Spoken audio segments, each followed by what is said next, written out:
लेकिन जब अगले दिन भारतीय पाकिस्तानी वायुसेना की ओर से जवाबी कार्रवाई हुई, बिल्कुल। सैन्य से सैन्य टकराव के संदर्भ में, क्योंकि उन्होंने भारतीय भूमि पर सैन्य ठिकानों को निशाना बनाया, भारतीय वायुसेना ने स्वीकार किया कि जो उन्होंने किया वह युद्ध की कार्रवाई थी। लेकिन भारतीय वायुसेना ने जवाब नहीं दिया, और यह ठीक उसी सीमा के बारे में था कि कोई सैन्य से सैन्य टकराव न हो। टकराव, और इसीलिए भारतीय पक्ष की ओर से कोई बढ़ोतरी नहीं हुई। यही बात हमने ऑपरेशन सिंदूर में भी देखी थी। कृपया याद करें, ऑपरेशन सिंदूर में पहली रात 6 से 7 मई को जो हवाई लड़ाई हुई थी, उसमें भारतीय वायुसेना ने आतंकवाद विरोधी अभियान चलाए थे। उसने 2 आतंकवादी ढांचों, 2 आतंकवादी ठिकानों को निशाना बनाया था। लेकिन जब तुरंत ही पाकिस्तान वायुसेना की ओर से जवाबी कार्रवाई हुई, जो कि हवाई से हवाई टकराव था, यानी सैन्य से सैन्य टकराव, हवाई से हवाई टकराव, जो हम जानते हैं कि किसी भी वायुसेना का मुख्य मिशन होता है। मेरे आकलन में भारतीय वायुसेना ने जवाब नहीं दिया, क्योंकि उस पर एक संचालनात्मक प्रतिबंध लगाया गया था, और इसके समर्थन में कुछ सबूत भी हैं। हालांकि 9 से 10 मई की रात को हमें बताया गया था कि त्रिसेवा संचालन योजना के तहत बिल्कुल, ऐसा है। भारतीय वायुसेना ने भाग लिया, और इसने सफलतापूर्वक काउंटर एयर ऑन ऑपरेशन किए, जो रक्षात्मक जी। भी थे और आक्रामक भी। लेकिन जैसा कि मैंने कहा, इसने कोई हवाई से हवाई ऑन ऑपरेशन नहीं किया। बिल्कुल, इसके भी कुछ प्रभाव थे जिन्हें मैंने अपने पिछले वीडियो में समझाया है। लेकिन इस वीडियो में मैं जिस मुख्य बात पर चर्चा करना चाहता हूं, वह यह है कि ये प्रतिबंध किसने लगाए, या इस मामले में प्रधानमंत्री की किसने मदद की संचालन स्तर के युद्ध को स्वीकार करने में। यह भी मैंने अपने पिछले वीडियो में समझाने की कोशिश की थी। जी। ये भारतीय सेना थी जिसने ऐसा किया, जिसने संचालनात्मक क्षेत्र प्रधानमंत्री को सौंप दिया। हाँ जी, हाँ जी। और भारतीय सेना भारतीय सैन्य बलों में तीनों सेवाओं में सबसे बड़ी है। और यह 2016 में तथाकथित सर्जिकल स्ट्राइक के दौरान किया गया था, जो भारतीय सेना द्वारा की गई थी। वे वास्तव में सर्जिकल जी। स्ट्राइक नहीं थी, वे नियंत्रण रेखा के दूसरी ओर सतही आतंकवाद विरोधी अभियान थे, जिसे भारतीय सेना ने राजनीतिक नेतृत्व को खुश करने के लिए सर्जिकल स्ट्राइक कहकर एक नैरेटिव बना दिया, और इस तरह उस क्षेत्र को प्रधानमंत्री को सौंप दिया।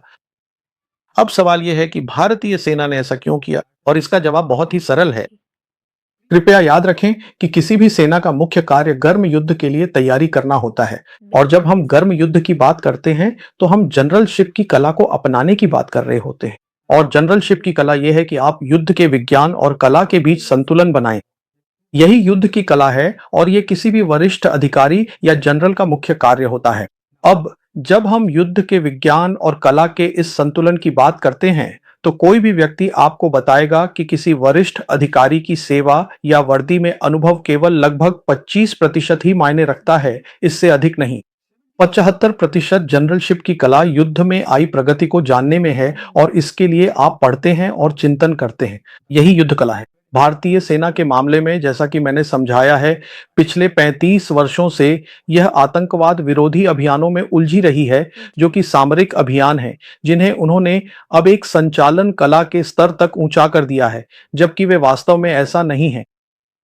तो बात यह है कि जहां तक भारतीय सेना का सवाल है, जी। मेरा मानना है कि भारतीय सेना युद्ध में आई प्रगति, खासकर पीएलए की, जो युद्ध कला में सबसे आगे है और भारत की मुख्य चुनौती भी है, से खुद को अपडेट नहीं रख पाई है। मैं यहां 2 उदाहरण दूंगा। पहला उदाहरण खुद बिल्कुल, सेना ऐसा है। प्रमुख का है। अब जनरल उपेंद्र द्विवेदी, जो सेना प्रमुख हैं, उन्होंने हाल ही में बात करते हुए युद्ध के बदलते स्वरूप का जिक्र किया, बिल्कुल। जहां उन्होंने कहा कि आज भारतीय सेना के पास कई युद्ध क्षेत्र हैं जो एक साथ काम करते हैं, जिसे उन्होंने मल्टी डोमेन ऑपरेशंस कहा। जी, जी। और उन्होंने युद्ध के क्षेत्रों की सूची दी, जिसमें उन्होंने कहा कि ये हैं स्थल, वायु, अंतरिक्ष, जी। साइबर, सूचना, इलेक्ट्रॉनिक स्पेक्ट्रम, अकादमिक जगत और उद्योग। जी। अब समस्या यह है कि ये सभी क्षेत्र वास्तव में भारतीय सेना या भारतीय सैन्य के युद्ध क्षेत्र नहीं हैं, क्योंकि जब हम युद्ध क्षेत्र की बात करते हैं, तो हम किसी सेवा या सैन्य बल की उस क्षमता की बात कर रहे होते हैं, जिससे वह उस विशेष क्षेत्र में अपने प्रतिद्वंद्वी से मुकाबला, संघर्ष और सामना कर सके। और जब आप परिभाषा को देखें, तो भारतीय सेना या सेवाओं के पास केवल 3 युद्ध क्षेत्र हैं। हाँ जी। तीनों सेवाएं, सेना, वायुसेना और नौसेना, की अपनी अपनी भौतिक युद्ध क्षेत्र हैं, और वहीं वे लड़ सकती हैं। जहां तक साइबर स्पेस और इलेक्ट्रॉनिक स्पेक्ट्रम का सवाल है, भारतीय सेना में जिस बारे में प्रमुख ने बात की, उसके संदर्भ में ये केवल फोर्स मल्टीप्लायर हैं, जो युद्ध के क्षेत्रों को बढ़ाते हैं। बिल्कुल, ये ऐसा अपने है। आप में युद्ध क्षेत्र नहीं है। तो समस्या जैसा कि मैंने यहाँ कहा ये है कि अगर पीएलआई का अध्ययन किया जाए तो यह महसूस किया जाएगा कि आज पीएलआई के पास 7 युद्ध क्षेत्रों में लड़ने की क्षमता है, जबकि भारत केवल 3 युद्ध क्षेत्रों में ही लड़ सकता है। इसलिए मैं यहाँ तक कि सेना प्रमुख को भी मेरी किताब पढ़ने की सिफारिश करता हूँ। यह किताब 2022 की शुरुआत में आई थी। इसका नाम है द लास्ट वॉर। पीएलआई के बारे में जानने योग्य अधिकांश बातें इसमें हैं। पीएलआई क्या कर रही है, उसकी क्षमताएं, उसका युद्ध सिद्धांत और वह किस दिशा में जा रही है, इन सब के बारे में मुझे लगता है कि मैंने इस किताब में न्याय करने की कोशिश की है, तो शायद इसे पढ़ना सार्थक रहेगा। अब मैं एक और सेना प्रमुख की बात करता हूं। एक पूर्व सेना प्रमुख जनरल द्विवेदी के पूर्ववर्ती जनरल मनोज पांडे, जो एक अन्य कार्यक्रम में थे, और मैंने उन्हें यह कहते सुना कि भविष्य का युद्ध, हाँ जब जी। उनसे पूछा गया सिंदूर के बाद, तो उन्होंने कहा भविष्य का युद्ध वैसा नहीं होगा जैसा सिंदूर में हुआ था। और फिर उन्होंने पीएलआई के युद्ध के बारे में अटकलें लगाना शुरू कर दिया। अब सबसे पहले मैं ये कहना चाहूंगा कि सिंदूर 2 सिंदूर 1 से भी बड़ा युद्ध होगा। जो हमने देखा वह 4 दिनों का युद्ध था, और वास्तव बिल्कुल में ऐसा ही है। सिंदूर इस बात की पूरी झलक देता है कि सिंदूर 2 कैसा होगा, और इसी कारण सिंदूर के जी, सबकों पर ध्यान केंद्रित करने की आवश्यकता है। बिल्कुल ऐसा ही है। अब जहां तक पीएलआई का सवाल है, जनरल पांडे और सैन्य नेतृत्व के लिए कुछ अच्छी खबर है। मुझे इस पर बिल्कुल भी विश्वास जी, नहीं है। जी। वे अपनी खुद की युद्ध सराहना और युद्ध अभ्यास कर सकते हैं कि पीएलआई वास्तव में भारतीय सेना के साथ लड़ेगी, और इसका कारण भू राजनीतिक है। लेकिन मैं यहाँ इस क्षेत्र में नहीं जाऊंगा। जी, लेकिन एक उदाहरण है, एक मामला है जहां पीएलआई उन ग्रे जोन ऑपरेशनों से आगे जाएगी जो वह हाँ जी, करती हाँ है। जी। और वह स्थिति यह है कि जब वर्तमान दलाई लामा का निधन होगा, बिल्कुल। तो चीन निश्चित रूप से 15वें दलाई लामा, यानी उनके उत्तराधिकारी, पर नियंत्रण चाहता है। वह अच्छा। तिब्बतियों या भारतीयों को 15वें दलाई लामा पर नियंत्रण करने की अनुमति नहीं देगा। तो आज जो सबसे हाँ खराब जी। स्थिति मैं देख सकता हूं वह यह है कि पीएलआई पीएलए सीधे युद्ध में नहीं कूदेगा, जी। बल्कि अपने विशाल गैर घातक नॉन किनेटिक क्षमताओं का उपयोग करेगा, जो युद्ध क्षेत्र में बहुत बड़ी हैं। हाँ इसे जी। ही पूरे राष्ट्र का युद्ध, होल ऑफ नेशन वॉर कहा जाता है। आज उसके पास यह क्षमता है कि वह भारत में बिल्कुल नागरिक ऐसा ही जीवन है। को पूरी तरह ठप कर सकता है। मैं यहां विस्तार में नहीं जाऊंगा क्योंकि फोकस सिंदूर पर है। जी, बिल्कुल। अब जहां तक सिंदूर 2 और युद्ध बिल्कुल क्षेत्र की ऐसा ही बात है। है, तो युद्ध क्षेत्र निश्चित रूप से भारत और पाकिस्तान के बीच होगा, जिसमें पीएलए पाकिस्तान की पूरी तरह से मदद करेगा। जी, जी। तो जो हमने सिंदूर 1 या ऑपरेशन सिंदूर 1 फ्रंट इंटीग्रेटेड वॉर में देखा था, वह बहुत ऊंचे स्तर पर और भी बढ़ाया जाएगा। क्योंकि जहां तक चीन का सवाल है, चीन जब कहता है कि वह पाकिस्तान की क्षेत्रीय अखंडता और संप्रभुता का समर्थन करेगा, तो वह सच में ऐसा ही मानता हाँ है, जी, हाँ जी। और वे ऐसा करेंगे भी। तो ऑपरेशन सिंदूर 2 के संदर्भ में हमें जिस चीज के लिए तैयार रहना चाहिए या जिसकी ओर देखना चाहिए, वह पाकिस्तान की ओर से है। जहां तक रणनीतिक स्तर का सवाल है, उसे फील्ड मार्शल आसिफ मुनीर नियंत्रित करेंगे। और जहां तक संचालन स्तर का सवाल है, जो कि मुख्य स्तर है, जैसा कि मैंने कहा, किसी भी अभियान में जीत या हार के लिए पाकिस्तान के तीनों सेवा प्रमुख ही युद्ध योजना बनाएंगे। लेकिन संचालनात्मक भूमिका में अग्रणी रहेंगे पाकिस्तान एयरफोर्स और हाल ही में गठित पाकिस्तान आर्मी रॉकेट जी, फोर्स कमांड, भारत के खिलाफ श्रेष्ठता प्राप्त करने के लिए। क्योंकि केवल तभी जब किसी स्तर पर यह हासिल हो बिल्कुल जाएगा, तब ऐसा ही है। रणनीति शुरू होगी और पाकिस्तान आर्मी की भूमिका आएगी। तब वे जमीनी युद्ध में मौजूद कमियों का फायदा उठाने की कोशिश करेंगे। बिल्कुल हालांकि ऐसा ही है। भारतीय पक्ष में मुझे सिंदूर में जो कुछ हमने देखा है, उससे अधिक कुछ होने की संभावना नहीं दिखती। एक, इसका अर्थ यह है कि युद्ध के रणनीतिक और परिचालन दोनों स्तरों पर प्रधानमंत्री स्वयं नियंत्रण रखेंगे। सेना प्रमुख को रणनीति और कथानक निर्माण का काम सौंपा जाएगा। और मैं यह स्पष्ट रूप से कहना चाहता हूं कि रणनीति चाहे कितनी भी अच्छी क्यों न हो, युद्ध के संचालन स्तर की ठोस जानकारी के बिना यह बहुत तेजी से विफल हो जाएगी।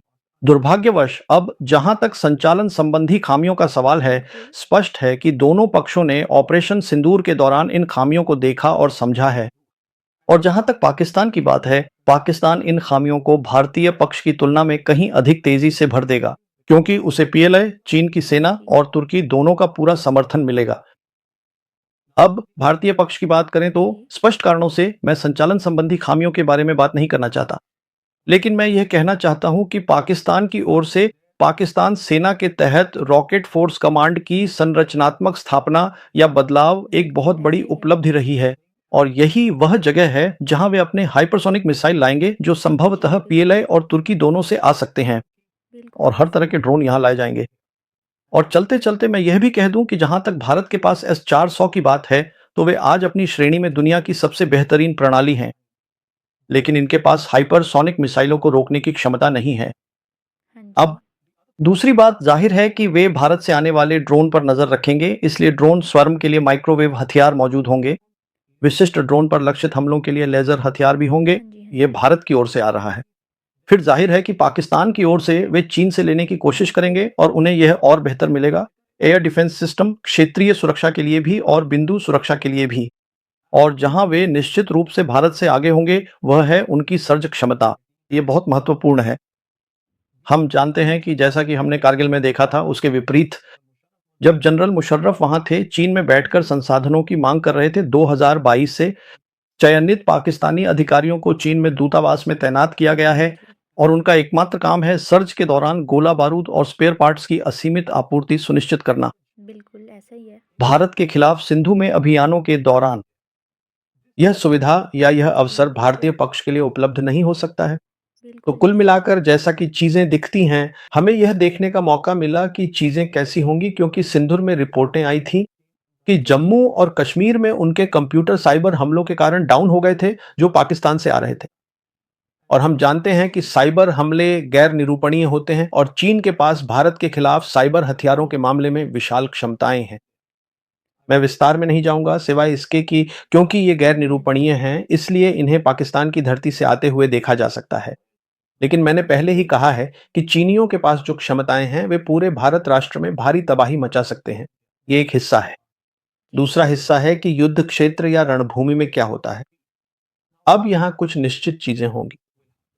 हाँ पहली जी। बात जो हमने मिसाइलों के इस्तेमाल से देखी है, और जब यह होगा तो सिंधु में भी इससे कहीं अधिक होगा। ये लंबी दूरी की मिसाइलें जो करती हैं, वह यह है कि वे संचालनात्मक और रणनीतिक गहराई पर हाँ वार जी। करती हैं और पूरी रक्षा व्यवस्था को खोलकर रख देती हैं। इसके परिणाम स्वरूप भारतीय सेना द्वारा बनाए गए बिल्कुल कोर ऐसा ही और है। कमांड मुख्यालय जैसी सभी संरचनाएं, वे सब बिखर जाएंगी।